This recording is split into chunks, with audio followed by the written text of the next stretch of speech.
माननीय केंद्रीय वित्त मंत्री निर्मला सीतारमण जी के द्वारा जो लगातार 9वीं बार बजट प्रस्तुत किया गया है, मैं उनको बहुत बधाई देता हूं, शुभकामनाएं देता हूं और आदरणीय प्रधानमंत्री श्री नरेंद्र मोदी जी के नेतृत्व में विकसित भारत के संकल्प को पूरा करने वाला ये बजट भारतवासियों की आशा अपेक्षाएं, उनकी आकांक्षाओं को पूरा करने वाला बजट है।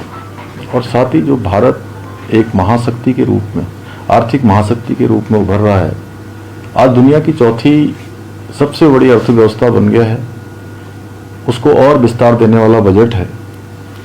इसके साथ साथ लोकल से ग्लोबल बनने का बजट है और लोक कल्याणकारी बजट है। इसमें हर वर्ग के उत्थान का प्रावधान किया गया है। हर राज्य का, वहाँ की परिस्थितियों का पूरी तरह से ध्यान करते हुए इस बजट को बनाया गया है। भारत के संकल्प को पूरा करने वाला ये बजट है। रिफॉर्म से परफॉर्म की ओर बढ़ते हुए भारत का बजट है। और हमारे लिए, चूंकि हमारे राज्य उत्तराखंड से आदरणीय प्रधानमंत्री जी का विशेष लगाव है और उनके प्रधानमंत्री बनने के बाद अनेक योजनाएं हमारे राज्य के लिए स्वीकृत हुई हैं। और चूंकि मैं अभी 2 दिन पहले हमारे प्रगति पोर्टल पर जो 42 योजनाओं की समीक्षा का एक आकलन कर रहा था, तो 3.5 लाख करोड़ से ज़्यादा की योजनाएं अभी तक गतिमान हैं। इस बजट में हमारे जैसे पर्वतीय राज्य की आवश्यकताओं को ध्यान में रखते हुए इंफ्रास्ट्रक्चर, पर्यटन, कृषि, उद्योग, युवा, महिला सशक्तिकरण की दिशा में भी इसमें ध्यान प्रावधान हुआ है। और प्रधानमंत्री जी के नेतृत्व में यह बजट आत्मनिर्भर उत्तराखंड के हमारे लक्ष्य को साकार करने वाला बजट है।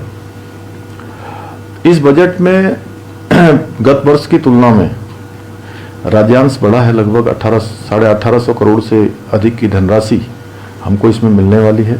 इसके अतिरिक्त जल जीवन मिशन, जो कि हमारे राज्य के लिए एक बहुत बड़ी योजना है और हमारे यहाँ की जो परेशानियाँ हैं, चुनौतियाँ हैं पेयजल की, उसको कहीं ना कहीं दूर करने वाली ये योजना, उस योजना में जिस प्रकार से एक बड़ी धनराशि 67,000 करोड़ रुपए का प्रावधान इस बार किया गया है, उससे हमारे राज्य की योजनाओं को और गति मिलने वाली है। इसके साथ साथ ये बजट विशेष रूप से इसलिए भी महत्वपूर्ण है कि हमारे राज्य को जो अतिरिक्त संसाधन है राज्य के विकास कार्यों के लिए, वो इससे प्राप्त होंगे। और बैठक से पहले जो माननीय वित्त मंत्री जी की अध्यक्षता में बजट पूर्व एक सभी राज्यों के सुझाव लिए गए थे, उनसे वार्ता की गई थी। हमारे यहाँ से भी जो उनसे अनुरोध किया गया था कि जो शासकीय है scheme for special assistants to state for capital investment, इसका विस्तार किया गया है, बल्कि इसको पहले से बढ़ाकर 1,85,000 करोड़ रुपये कर दिया गया है। यह ब्याज मुक्त योजना विगत वर्षों में उत्तराखंड के लिए बहुत लाभकारी रही है। इसी प्रकार इको टूरिज्म को बढ़ावा देने के लिए जो पर्वतीय टेल्स की घोषणा की गई है, उससे हवाई संपर्क उड़ान योजना विस्तारित उसका स्वरूप होगा। टियर 2, टियर 3 शहरों पर विशेष फोकस होगा।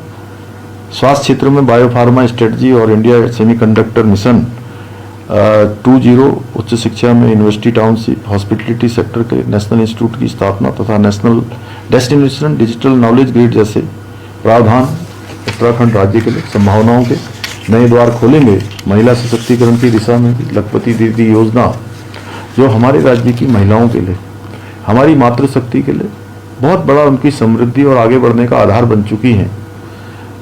उसमें भी जो हमारे स्वयं सहायता समूह हैं, उनको उद्यमिता से जोड़ने के लिए जो 10,000 करोड़ रुपए के समर्पित SME ग्रोथ फंड तथा महात्मा गांधी ग्राम स्वराज पहल जैसे निर्णय ग्रामीण और स्थानीय अर्थव्यवस्था को मजबूती प्रदान करेंगे। कुल मिलाकर ये केंद्रीय बजट 2026 विकसित भारत के संकल्प के साथ साथ आत्मनिर्भर उत्तराखंड के हमारे लक्ष्य को साकार करने में भी बहुत महत्वपूर्ण भूमिका निभाएगा। राज्य सरकार केंद्र सरकार के साथ मिलकर पूरे समन्वय के साथ इन योजनाओं के प्रभावी क्रियान्वयन को सुनिश्चित करेगी। मैं आदरणीय प्रधानमंत्री जी का और आदरणीय वित्त मंत्री जी का बहुत उत्तराखंड की जनता की ओर से उनका आभार व्यक्त करता हूं, उनका अभिनंदन करता हूं।